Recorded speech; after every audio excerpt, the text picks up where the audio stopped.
Hello and welcome to episode 53 of the Motivational Millennial Podcast. Today we are talking with Latisha Di Venuto, who I met randomly at Wake Forest a couple years after I graduated. I was going back and performing a show and a mutual friend introduced us, and Latisha was a rapper and a singer. And she's like, what do you do? And I'm like, well, I'm also kind of a rapper. And we had some bonding moments. And it's been so amazing following her career since then and her dedication to becoming an actor and all of the ups and downs and challenges that she's been through to get there. So we are really excited to share that conversation with you. And before we do, we wanted to give you a quick update on something Ivy's been working on in her coaching. Ivy, what you got for us today? Well, what I've got is a new offering. This is for people who might be interested in doing a little bit of coaching, or they're feeling stuck or don't have a lot of clarity, but aren't ready to jump into a full coaching relationship, which typically is like around 3 months. And we work together every couple of weeks, which can be really great for some people. So what this is, it's an individual discovery session that's 2 hours long. So you can think of it kind of as like your own personally facilitated workshop where you're coming to flesh out what your purpose in life is, get an understanding of your values, because once you have a clear understanding of your values, it can be much easier to make decisions and move forward on a path toward fulfillment.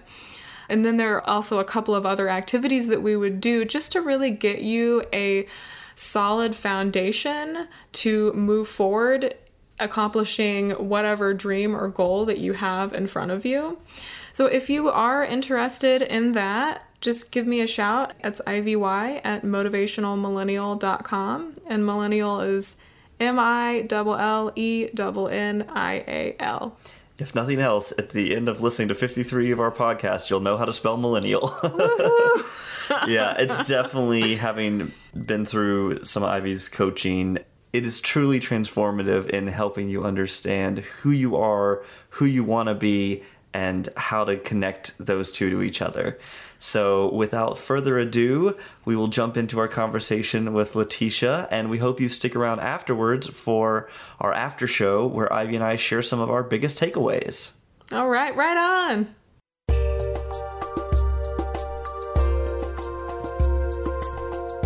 Hello, welcome to the Motivational Millennial Podcast, where we talk with inspiring members of the millennial generation who are living life with a sense of purpose and achieving their dreams. I'm Blake Brandis. And I'm Ivy LeClaire. Our Motivational Millennial guest today is Latisha Di Venuto.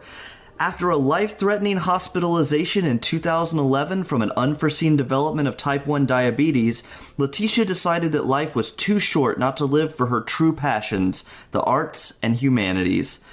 Since taking classes, pursuing auditions, and doing stand-up shows, Latisha has become a professional actor with appearances on HBO's Girls, Orange is the New Black, and Street Behavior.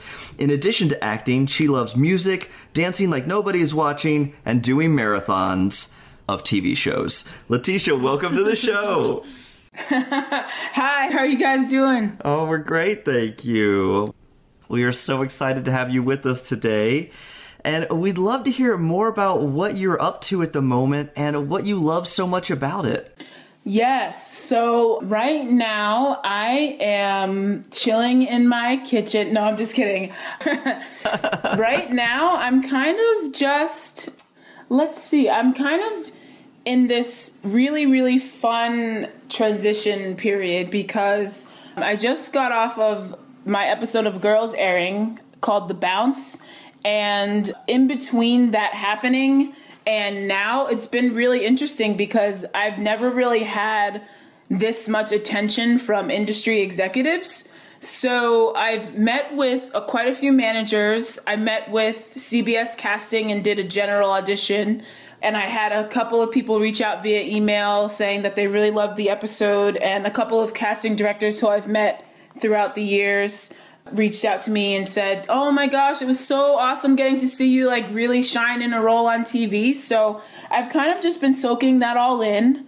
And I signed with a management company now. So my agency is in New York, but My manager is located in LA, so I'm really, really excited because I think as an actor, being a bi-coastal full-time working actor is the dream. It's the goal to be able to sort of travel the United States and even the world to act in really amazing projects. And so I think signing with my manager and having my agent is a huge step in making that dream become a reality. So I'm kind of just soaking it all in and am really, really, really, really looking forward to the next auditions that come, and hopefully soon another booking where I'll get to dive into a character and explore the world with the other actors. And yeah, it's been really cool kind of soaking that all in, and I'm really grateful. Well, that's amazing, and congratulations both on the success of the episode and also on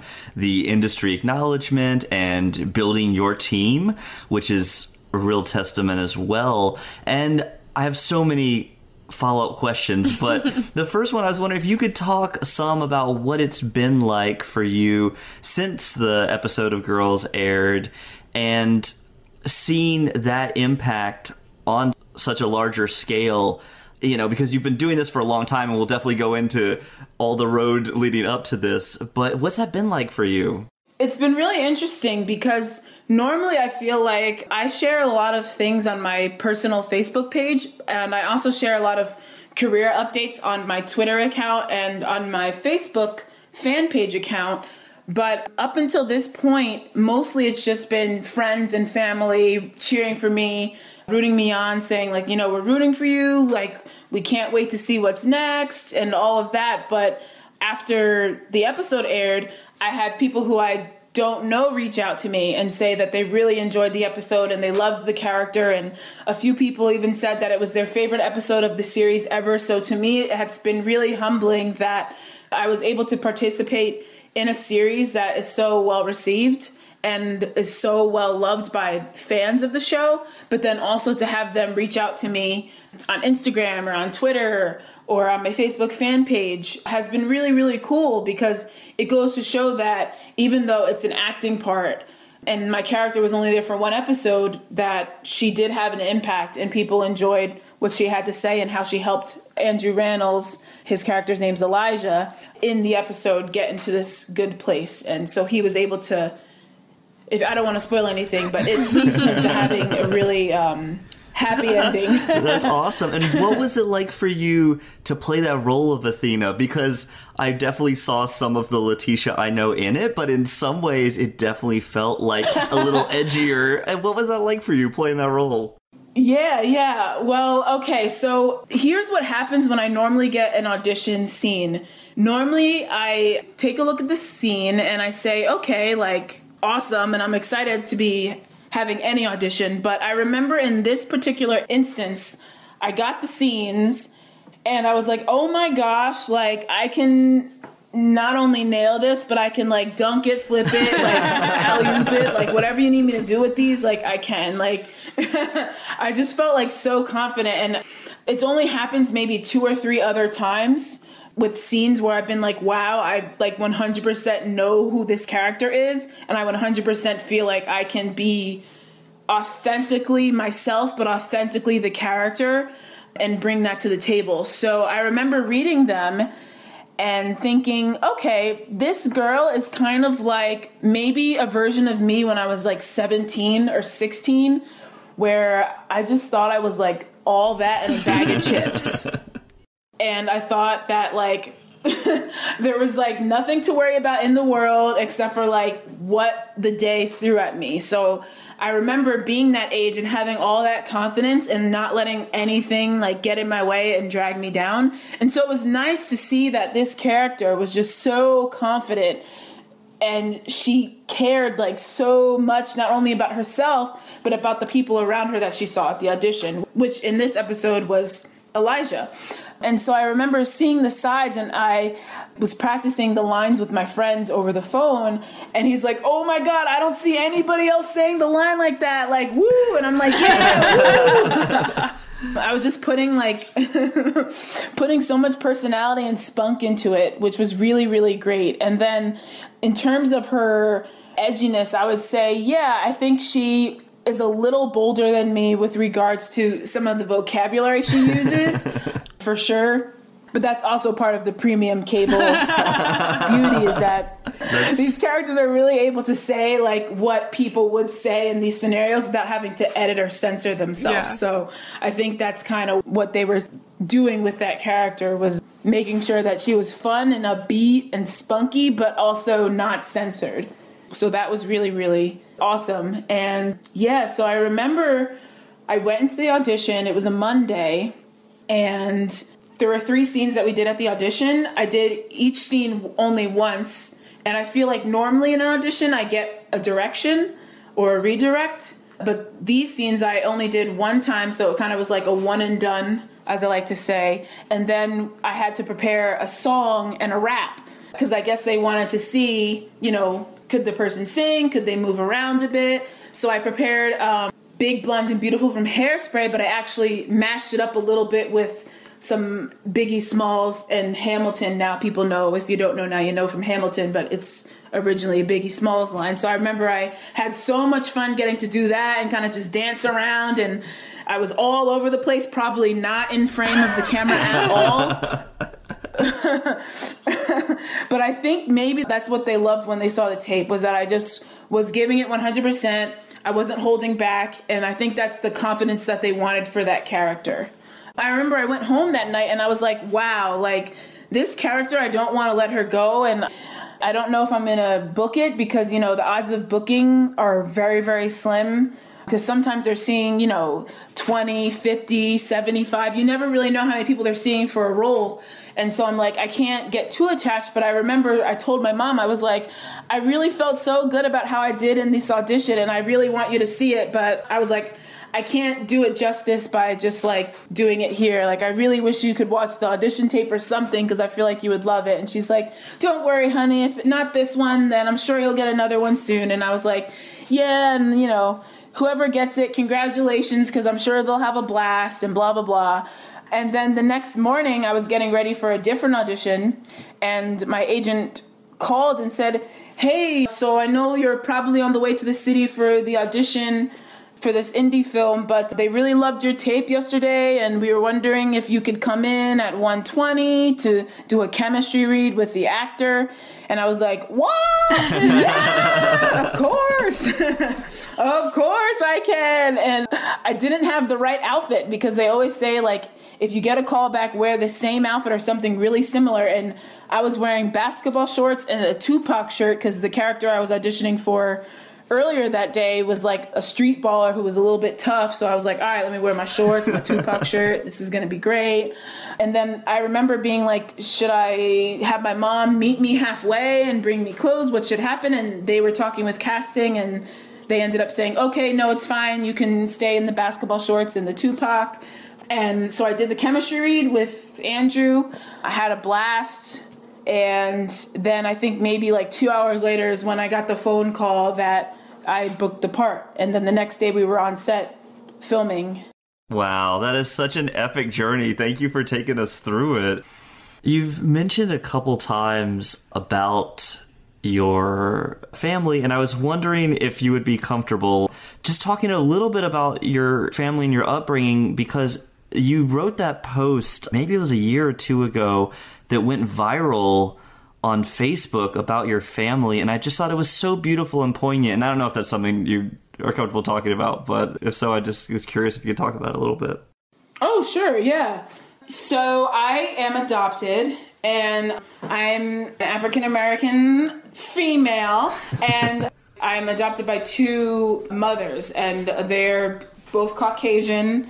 One was full Italian, but rest in peace, she passed away in 2004. And then my other mom is half Italian, half French, who's still alive. God bless, Mary Lou Valerio.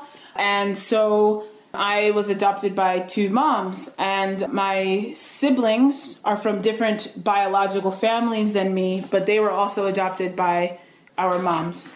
And so we come from a family, we grew up in the 90s, and our family, I think not a lot of people knew about, well, they knew about gay people, but there wasn't as much dialogue about children being raised by same-sex couples.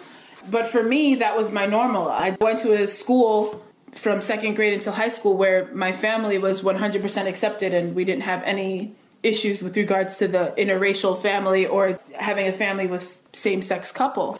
But when I went to college, which was down south, I had started to hear some really nasty and negative rhetoric, not only about same-sex couples, but about people of my race, but about adoption and about that whole system.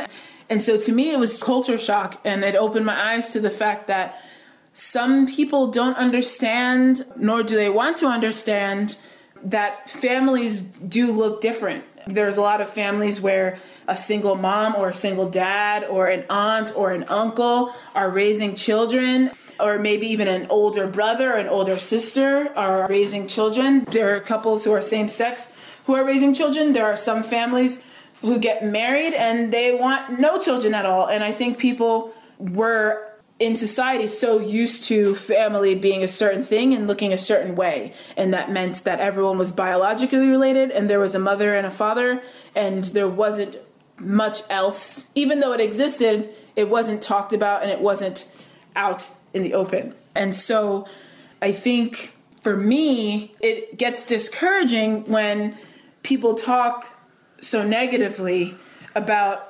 families or about people that they don't know anything about, because it's like they're making all of these judgments about groups of people, saying that they're not fit to be parents or that they wouldn't be good parents, but they have never personally met these people, nor have they met the children, or have they tried to even talk to children who are raised by same-sex parents. And I think that's something that's often ignored, is children. The children's stories aren't heard. It's just a bunch of adults blabbering back and forth, back and forth, back and forth about what's good and what's not good. But they don't take the time to listen to children. Or do they take the time to actually genuinely try to open their minds or open their heart and understand other people. So I remember when the marriage debate was coming up in society, for me, it wasn't even about marriage. It was about the fact that certain things that come with marriage, such as being able to share assets with your spouse or being able to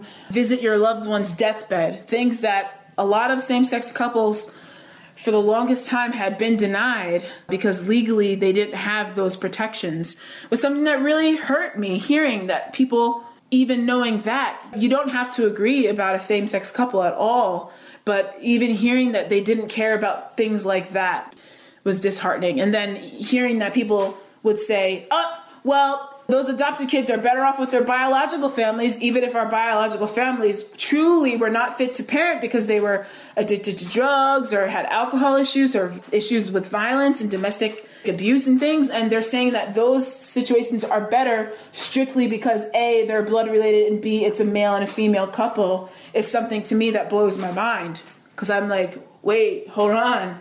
Shouldn't the child's safety and protection and the fact that they're receiving love, shouldn't that be the number one thing? That is the priority, and making sure that they're safe. It's such a gift that you are expressing this, actually, and sharing this with us and others, because you are able to provide a perspective that is really unique and important in this conversation. So I appreciate you sharing that with us. And one of the things I've always loved about you, Latisha, is that you are so authentically yourself. And I was wondering if you could tell us just a little bit about your Fresh Prince of Bel-Air parody, because I feel like that really encapsulates so much of your spirit. Yes. Ooh, okay. And I can also link this to sort of this audition, how I ended up getting called in for it. But so I love writing comedic raps. And normally most of them I end up writing like just for fun with friends, and nothing really comes out of them except for an inside joke with friends. But for this Fresh Prince of Bel-Air rap that I wrote called The Worst Token Black Chick Anywhere, I sort of took the Fresh Prince of Bel-Air theme song, but I twisted it and made it about my life and how people tend to call me like the worst black friend because sometimes I am not what people perceive from the eye, and they assume certain things about me because I'm African American, I'm a female, I'm big, like they think certain things about me, but they don't know my background. And so then when I open my mouth, or then when like it's time to bust out dance moves, they're like, what is happening? What is going on? Like, this is not the pop culture version of a person that we thought you would be. And in some sense, it's funny because, you know, I think all of us to some degree know what society thinks about our gender or our race or our body size or from what state we're from or what college we went to. There's always going to be like these weird stereotypes and perceptions, but I think there is some humor that can be said about that, because I feel like probably more times than not, the boxes that people put us in, whether positive or negative, aren't true. So it was fun for me to kind of play around with that in a comedic way. So in the video, I'm talking about how I'm terrible at basketball, I'm not great at sports, I'm really not that great of a dancer. Like, if you want me to do like a couple of moves, I can maybe do it, but try to get me to do like a full routine or try to do like everything that's going on in the rap videos and twerking and all that. It's a complete no, and it's a disaster. And I really have no fashion. Like, I have the worst sense of fashion. I wear t-shirts and jeans 24/7. I wear bandanas almost every single day, but in terms of being stylish and knowing all of these brands, like I know nothing about any of it. So it's fun to play around with some of these silly stereotypes that exist in society about African American females and joke about it. But that video I made because I was like at a point in my acting career where there was no career with the exception of me doing background acting, which is being an extra on shows. And so I said, I need to get something where I can have long footage where people can see a little bit of my personality and maybe be entertained a little bit. So I wrote that rap, and then finally I saved up enough money to produce it, and I had my friends act in the video with me. And that video is what sort of opened the doors to me getting representation, because I met my agent at an agent night in New York. And, you know, they always ask, hey, can you send us your website? Can you send us this? So I sent them that, and they were like, oh, we love that video. It's so funny. Like, it's so you, and it's great. And even though you don't have a reel, like, we think it's a fun marketing thing that we can use, like, for commercial pitches and stuff like that. So it was a great start. And then, actually, when it comes down to girls getting this audition, the casting director, her name is Jennifer Houston, and she doesn't do what a lot of actors do in New York. They do one-on-one workshops with casting directors to try to meet them, and you work on scenes that are assigned by the casting directors or scenes that you've prepared, and they kind of give you notes and feedback. But Jen Houston doesn't do that. So it's really, really hard to get on her radar unless you're with like a top agent or a top manager. And so I worked for a company called the Actors Green Room, and the owner of the Actors Green Room, her name's Jen. She is friends with Jen Houston because they actually used to intern together way back in the day. And so they've stayed friends and they communicate via email. And every now and then, Jen Rudolph will email Jen Houston like, hey, I know this actor or I know this person who I think would be great for this role, because I guess Jen knows what's casting and she knows what's up. So occasionally she'll plug for people. And sometimes her casting friends will say, oh, cool, great, like we'll call them in. And other times they'll say, thanks for sending it, but like we're okay, we have everyone we need. But it's great to have her as an advocate for this, because initially they really apparently wanted like a legitimate teenager to play Athena in Girls. And, you know, I'm no longer a legitimate teenager anymore, even though sometimes people think I'm younger than I am. And she said, oh, but she looks great, and I loved the video on her website. So she saw me in that token black chick video before she eventually ended up caving and saying yes and calling me in for this role. That's amazing. I mean, it's incredible because I hear a couple of times when you made this video that we're talking about, but then also in the audition tape that you sent, it's like you were really taking ownership of who you are and your identity. And like, I can just really hear that, like, when you come forth in that way, that's when things have moved forward for you. And I feel really grateful that we get to be chatting with you in this place where you are in your career, like sort of on the precipice and coming off of this big accomplishment of getting to be on Girls. And I'm wondering what you feel the biggest achievement that you have reached so far, biggest dream that you've achieved so far, and how did you have to grow in order to achieve that dream? I would say definitely the biggest dream was getting to sit and watch the episode with my friends and with my mom, because that's something that, like, I just always wanted to do, was like be on a show where people could watch it like live in real time and celebrate the character, no matter if it was one line or if it was the entire episode or 2 scenes of the episode. What it was is I always wanted to just have that feeling where I filmed something and my mom would really get to sit with me and watch it. And so it was really, really awesome getting to finally do that for the first time. Hopefully many more will come, and that's something that I would love to do. And another thing I'd love to do is invite her to a premiere where she can attend the premiere of something and participate in all of that. But I think what really needed to happen for that to happen was for me to humble myself and not be in such a hurry. I think when I first decided I was going to be an actor and I wanted to act for my career, I was in a rush because I went to school and I went to college, but I didn't study acting. I didn't study theater. I didn't study film. I was doing communication and political science. So I remember when I graduated and I was like, wow, I don't want to do any of that stuff. I know what I want to do. I want to be an actor, but I kind of was denying it for years and years and years.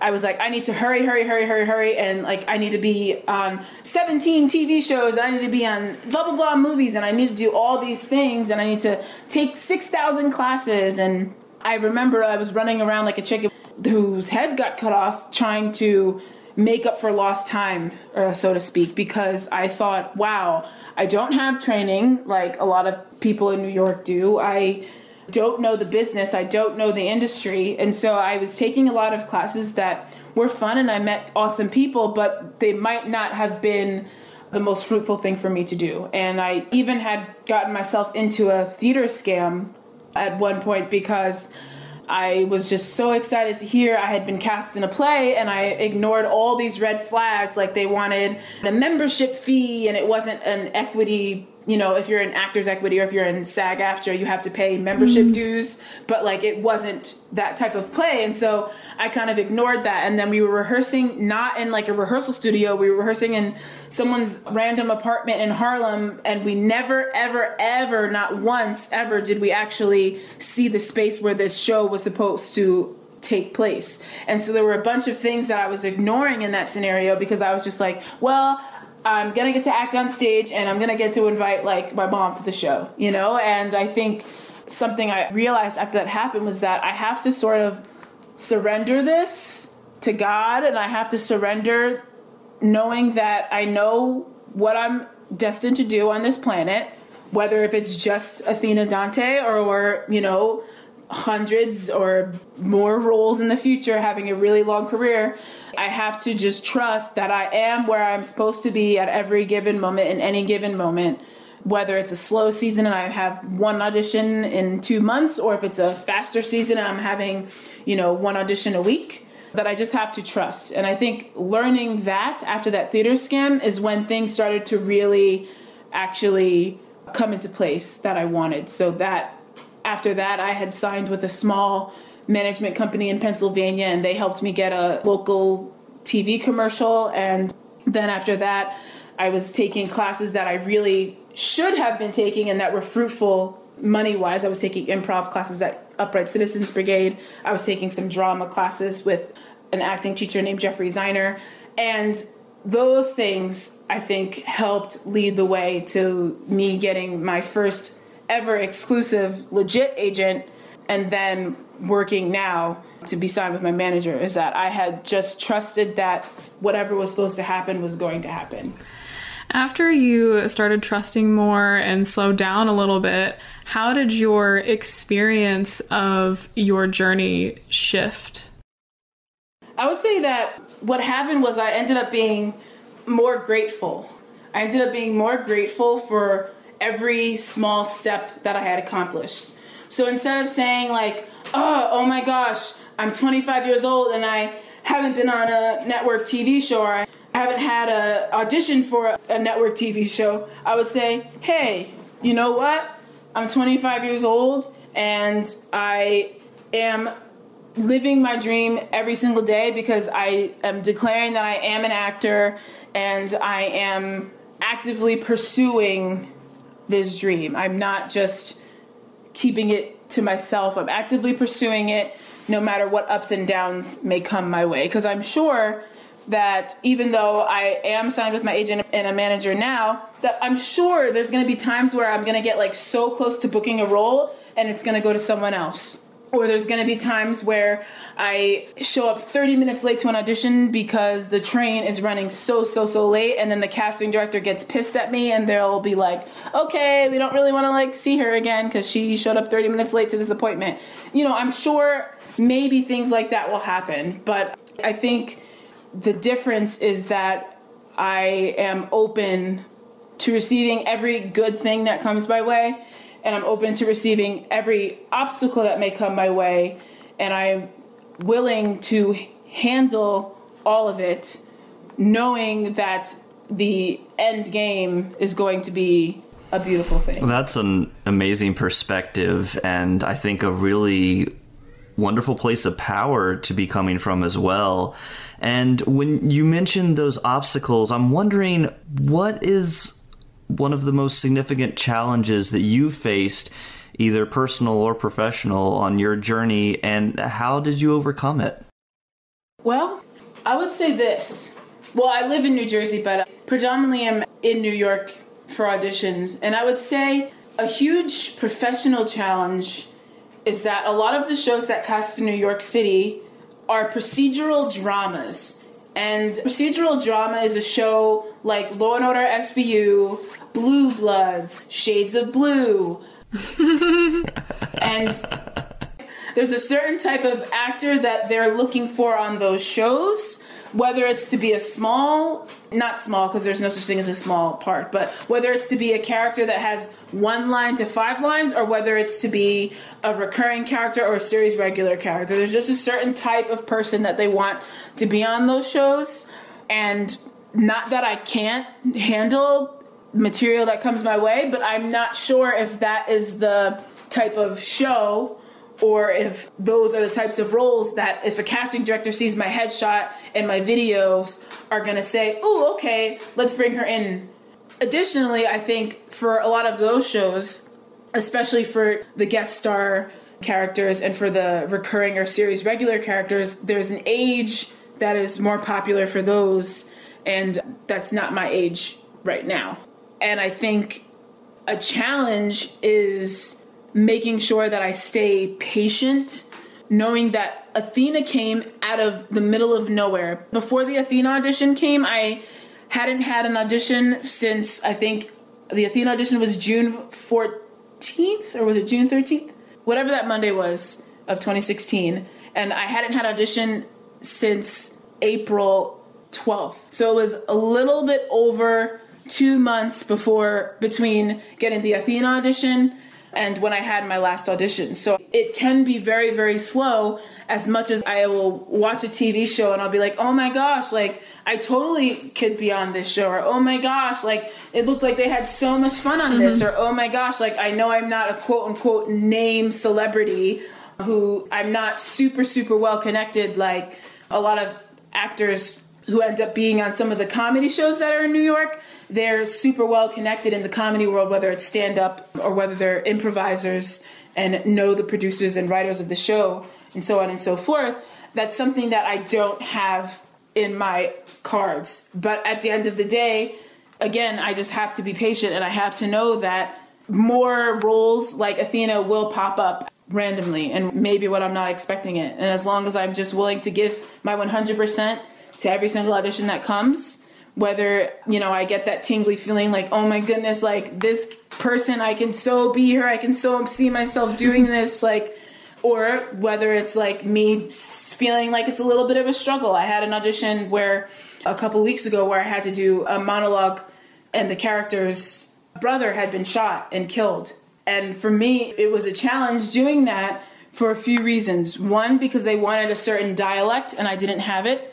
And two, for a short amount of text to get that emotional that quickly in like this awkward scenario of casting director, when you come in from the waiting room being like, hey, I know you, hey, like to all your friends who are sitting in the waiting room, it's definitely a challenge. So I think I just have to make sure that like I always am grateful for every single opportunity that comes my way, because I think there are a lot of people who would like to be auditioning, period. And so I don't want to ever be picky or not grateful for the opportunities that I have had, whether they've landed or they haven't. And then I would say personally something that is challenging is the fact that like money is not something that comes my way very often with regards to acting things. Like I booked Athena last June and I booked a commercial promo in September through my agent, but I haven't booked anything paid since then. And so, as an actor, I would love to be able to make my full-time income from only acting related things, but I have to be patient and know that I might have to keep hustling from side job to side job to side job to doing dog sitting, babysitting, working for various different companies, working for Target and then getting fired, working for like a hotel or whatever, or wherever, working for Old Navy and then saying like, oh, we don't need you anymore because like the busy season's over, wherever. I have to just be grateful when I am able to pay the bills and know that hopefully my career trajectory is going in a place where maybe one day I will be able to say I'm a full-time actor and I don't have to do anything else. One of the things that I've been so impressed with you over the years is that commitment and that dedication to following and pursuing this dream. And like you just said, doing whatever it takes and going for years and years of working some of these jobs, which I imagine some are fun, and I'm sure some of them were really challenging, but all the time just keeping that vision of where you want to go in front of you. And I think certainly for our listeners and our audience, that is such a great takeaway and so inspirational as well. Yeah, it's a great takeaway for me. I was like going to say I'm inspired also by that grind, and just like that clarity that you share. And, you've also shared some good perspectives on having gratitude and patience and slowing things down a bit in your journey. Is there additional advice that you'd like to give to other millennials who are also on this path toward fulfillment and success? Yes.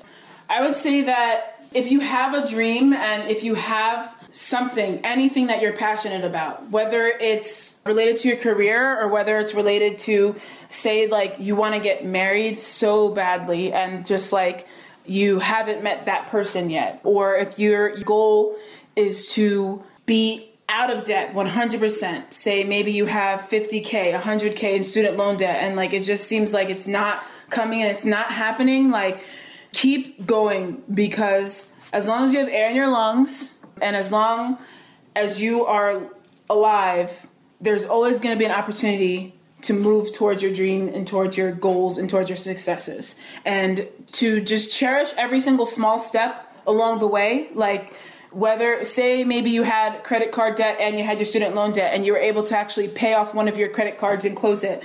Rejoice in that, even though, you may have a mountain more of debt to tackle. Rejoice in the success that you worked so hard that you were able to pay off some of your debt. Or rejoice in the fact that, say, you're in the dating market and you're trying to find the one and you had a really, really fun, successful date. And in that date, maybe the person didn't follow up with you. But in that moment, you had fun and you felt you could be yourself and you felt you were listening and getting to know the other person. Rejoice in that, knowing that you did have that genuine connection in maybe that hour and a half date or so, and know that it will happen again. So just keep hustling and keep rejoicing in all the small moments, because all of these small moments lead to the bigger successes and glory. It's true. And even in your great date example, I mean, you're learning more about yourself. You learn more about, what you want, and like, what about that person made me feel comfortable? And like, no matter what you do, as long as you keep moving forward, those experiences will add up and like create the shift that you're wanting to create. I'm wondering, do you have a book or a quote that you'd like to share, something that changed your life? Nelson Mandela said, "No one is born hating another person because of the color of their skin or their background or their religion. People must learn to hate, and if they can learn to hate, they can be taught to love. For love comes more naturally to the human heart than its opposite." And I'll share one other by Mother Teresa, who said, "May today there be peace within you. May you trust that you are exactly where you are meant to be. May you not forget the infinite possibilities that are born of faith in yourself and others. May you use the gifts that you have received and pass on the love that has been given to you. May you be content with yourself just the way you are. Let this knowledge settle into your bones and allow your soul the freedom to sing, dance, praise, and love. It is there for each and every one of us." Those are two of my favorite quotes of all time. Wow, those are great. And we certainly appreciate you just the way you are, Latisha. So thank you so much for sharing so much. Thank you. I appreciate you guys so much. Thank you so much for having Thanks me. for taking the time to share your stories and your wisdom with us today. And how can people connect with you online? So I am on Facebook, Twitter, and Instagram. Facebook is facebook.com/Latisha Di Venuto, and I know that is not an easy name to spell, so I'll spell it out for you. Latisha Divenuto. And then my Twitter handle and my Instagram handle are the exact same. It's at Latisha Di Venuto. Latisha Divenuto. And yeah, if you guys ever have any questions, feel free to hit me up on the Twitter or Facebook. Or you can even drop me, a DM on Instagram or whatever they're called. You might regret that. I hear sometimes people sliding into the DMs are always a little wild. But anyway, well, one day the overmind will just be direct feeding into all of our brains, and it will be one massive service where there will be no distinction. Anyway, enough about dystopia. Latisha, thank you so much for taking the time to talk with us today. We have a free gift for you, hot off the virtual presses. If you go to motivationalmillennial.com/free gift, you can get your very own personal transformation guide that illustrates the 4 limiting beliefs that we commonly have as millennials and 8 motivational tools to overcome them. So go to motivationalmillennial.com. That's millennial, MILLENNIAL.com/free gift. Hello, and welcome to our after show for our conversation with Latisha Di Venuto. I really love her name, by the way. She has a power name. It's so awesome. I love it. The part that really stood out for me was when she was talking about how she started to slow down instead of rushing through things so much and really having a lot more trust in God and the universe. And that really stuck out for me because this morning I actually was doing some journaling around this morning. Not intentionally, but it's funny how the resolution ended up being this sort of same mentality of let go, let God, or, just like having faith in the future. And it was around self-sabotage. I actually did some research. I was like, I feel like this is happening. And it's like I get too happy or I get too, like, things feel too good. And then I like fit up a little bit. Not like hardcore, but like a little, like I make it hard for myself. And I was reading about self-sabotage, and it actually takes the form of procrastination is a form of self-sabotage, which we're all obviously probably used to or familiar with, and comfort eating is another form of self-sabotage. I think I keep saying sabotage instead of sabotage. That sabotage is savage. What can you say? But I was just writing about, like, what is my process of this? And it's like, I think that I look around at my life and I get into this, like, I've worked so hard, put in so much time and on my personal development to get to a place where I am just really peaceful and enjoying my life for what it is. And I need it to be or expect it to be or anything. Like, I just love my life. And then something comes in and starts telling me that I don't deserve that. Like, meaning I need to work harder. I haven't earned it yet. Like, I need to actually suffer more before I can be feeling this, And then I start the self-sabotage. And then, like, phase 3 I've noticed is when I start projecting my own self-sabotage and low self-worth onto other people around me, people whose opinions I really care about, but don't actually think that about me. It's just to, like, get the real nail in the coffin of my self-sabotage, because then I start messing with my relationships that don't, like, need messing with at all, right? And I finally realized that all of this was happening, I think, because when I'm in this place of feeling peaceful and, like, happy and, like, things are okay, there's sort of this assumption that you're going with the flow.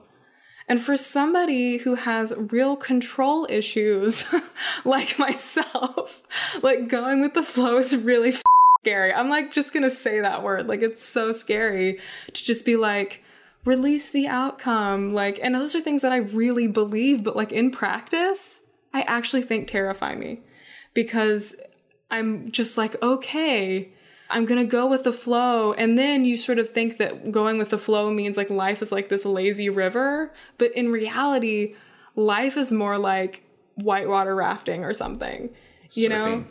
Yeah. But really, like, in that you're going with the flow, as in, like, you are just going down this whitewater river. Like, you don't have control, but you're there because you want to be there. The excitement and the fear that you're experiencing in that moment, like, is enjoyable to you. You just have to have faith in where you're going. You have to release control. Like, there's some control, but, like, really, you don't have control. But not having control and being happy, like, they don't have to be mutually exclusive. Does that make sense, the way I said that? I'm saying you can be out of control and, like, still be happy, is what I'm saying. Yeah, well, part of that, you think about Latisha's story, part of that's having a vision, I think, of where you're going down this river, for example. Because it's like she was saying, she knows that she is an actor. Like, that is who she is. But she might have some challenges where she goes for an audition, doesn't get it. And then finally, a huge one comes through. But if you still have that vision of where you're going and who you want to be, then it's easier to go with the flow, because any individual hit or miss doesn't change who you are and the direction you're going. But what I'm saying is that for people who, such as myself, have somewhere in there's a part of me that doesn't believe that I deserve success. Right. I think that's a lot of us, actually. I think that's a lot of us. And, like, there's something in there that, like, our fear manifests in part because we're, like, afraid of what it would look like to be successful and for things to be good. And so I think that, like, where the control comes in and wanting to just not go with the flow, that's how it manifests, in that it's like, okay, I have to control something, and that something is me. So that must mean that there's something wrong with me. Mm-hmm. It's like, you're just like, wow, this is really great and this is really awesome. And then it's like, actually, isn't it a little too great? Like, and then the only thing that you can control, at least conceivably in your mind, is yourself. So you're like, okay, there must be something wrong with me that I need to now fix. Right. And then that triggers the self-sabotage. It triggers the self-sabotage, wherein ultimately it's like, if you go back to the beginning of this cycle and practice over and over again, like, knowing that we as humans, by being born, deserve happiness. We deserve to live fulfilling lives through our existence. And that's where the cycle can be broken, is knowing, one, we are worthy, we are enough, we deserve it. And then to just say, you know what, I'm actually enjoying this ride, and it's okay if like I don't know what's going to happen. I don't have to protect myself from every possible thing by blowing it up before it can blow up on its own, you know. Yeah. Just go with the flow and like be chill. And I really appreciated that kind of came up in the conversation today, because I'm feeling very strong emotions around this right now, because it was a pretty raw like experience for me to journal, and it was like realizations that were piecing together all night while I was sleeping too. It was kind of trippy. Yeah, well, and there's a distinction too between deserving happiness and having an expectation of happiness all the time. Because I think that when we feel we deserve happiness, we can open ourselves up to allow it in, like you're saying, without feeling the need to say it's too perfect and push down on the stick of dynamite. A mixed metaphor, but push down on the lever that blows up. Yeah, it's very subconscious, you know. Yeah, but also then that doesn't mean that if we're not happy all the time that something's wrong, right? That's the other part I was trying to nuance about deserving happiness. Right. That doesn't mean you're always going to have it, or that we even should expect to always have it. In fact, we should probably expect to not have it and then be grateful when it's there. Like, that's why let go and go with the flow is not a lazy river. It's a white water rapids river. Yeah. Because it's not going to just be like, okay, now I've let go and now it's just going to be easy forever. Like, I'm going to feel so good. But it's like I'm let go and like just trusting the ups and downs and the scary parts and the whatever like are okay. And it doesn't mean that like overall I'm not living a fulfilling life, right? Yeah, and going with the flow really manifests in relation to who you are specifically. Because some people, I've heard interviewed on other podcasts, they've done experiments with go with the flow where they just trust their intuition for like 6 months. And it's like if they want to go and walk outside the door and go on a walk all day, they do that. And that is great because that's how they're manifesting go with the flow. For me, go with the flow, it's funny you say white water rapids, because when I think of go with the flow, for me, I'm like in a flow state. I'm actually hyper productive, but I'm not stressed out about it. So I think it's important to make that distinction, because some people think, well, going with the flow is just, like you said, being lazy. And sometimes being lazy is going with the flow. Sometimes being lazy is resisting the flow completely. Self-sabotage. That's exactly right. That's what I'm saying. Oh, man, that was deep. So what about you? What was your big takeaway? Well, I loved, she said two things in two different places. One was an aside. She said, there are no small parts. And she was clarifying something that she had said about getting a small part on a show. And she said, there are no small parts. And another thing she said when she was talking about dating was appreciating the small moments. And I think maybe you actually were the one who said that, but clarifying. We were kind of, highlighting her point around dating, Yeah, and appreciating just the small moments, even if it's not an outcome you would have wanted. And I thought both of those combined were a really important reminder that every role is a meaningful role if we choose to give it meaning. And sometimes you see these stories on Facebook about, like, the garbage man who makes everyone's life better because he brings toys to children, or, something. Sorry, that was just the one that... Don't always accept toys from random garbage men. I don't know about that. That's right. Well, yes. You can if you're an adult. Yeah, and I also am breaking one of my cardinal rules, which is don't improv an example. But I learned that one early in my motivational speaking career. When you're in front of 1,000 people, then is not the time to try to come up with some random example. Hey kids, you can combine what you're passionate about with what you have to do. Like, let's say you really love cleaning. To a room full of teenagers. Maybe 2 of you do. Statistically speaking. Anyway, I digress. But the point is, it can be so easy to compare ourselves, especially in the social media world, and say, I'm playing a small part, or with an organization, I'm just a small cog in the greater machine. But I think by valuing ourselves and valuing the roles that we play, no matter how small they are, quote unquote, it helps us value the roles that other people play. And I just think of this as even something as basic as respecting the people at the airline counter who check you in, or the fast food restaurant who take your order. Because so often we dehumanize people because we say, you're a small part, you don't matter. And I think it's a great opportunity and a great reminder to say, you are a part, and therefore you matter. And we are not so apart from each other. We're all just dust in the wind. Thank you for that. And the same thing with the small moments. I think it is a great reminder that in anything we're doing can be so obsessive about the outcome, and that is part of the procrastination, self-sabotage you mentioned earlier. It's that, this has to be perfect and everyone has to love it. And it's like, what if I just enjoy doing this right now and it doesn't have to be perfect? Or what if it doesn't matter if it's perfect or not, but because we're going to learn from it? So I just really appreciate thinking about individual moments and not always comparing them against the most awesome thing that could ever be, but rather just appreciating them for what they are.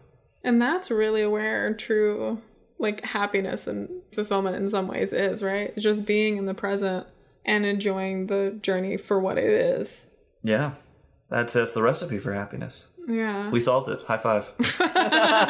We can stop podcasting now forever. That's right. 13 minutes and 52 seconds into the after show, you have reached enlightenment. Thank you. Oh gosh, if only it were that easy. If only. I know. Well, I appreciate you and all of your support, Blake, throughout this process, and I appreciate all of the amazing guests that we've had on the show so far, and I appreciate our awesome audience for being here and also still listening 14 minutes and 14 seconds after the after show. And we appreciate Latisha for sharing her inspiring story and wisdom with us. And we look forward to seeing you all next week, in the virtual sense of seeing you. And by that, we mean sharing our voices with you. And hopefully you sharing your thoughts via email, Facebook, and other forums. Please do let us know what you like, what you want to see differently. And that sentence didn't have a grammatical ending, but we're going to take this opportunity to say thanks a lot, peace and love, and remember, the answer, my friend, is blowing in the wind. The answer is dust in the wind. Is that the song? Not at all. That's blowing in the wind, isn't it? That's a different song. All we are is dust in the wind. Oh. It's Kansas. Oh. I'm kind of tone deaf. But you know what I'm saying. Anyway, we love you all. All right, thanks all. Peace, bye. For show notes and upcoming guests, or to learn more about Coactive Coaching, the blog, and our other awesome offerings, visit motivationalmillennial.com. Keep in touch with us at facebook.com/motivationalmillennial. We'd love to hear from you. Shoot us an email with your thoughts, comments, and suggestions at podcast@motivationalmillennial.com. And tell us who you might like to hear from, or if you think you or anyone you know would be good for the show. The Motivational Millennial Podcast is edited by Christy Hostler and Team Podcast. Our theme music was composed and performed by Blake Brandis. Have a great week, Motivational Millennials!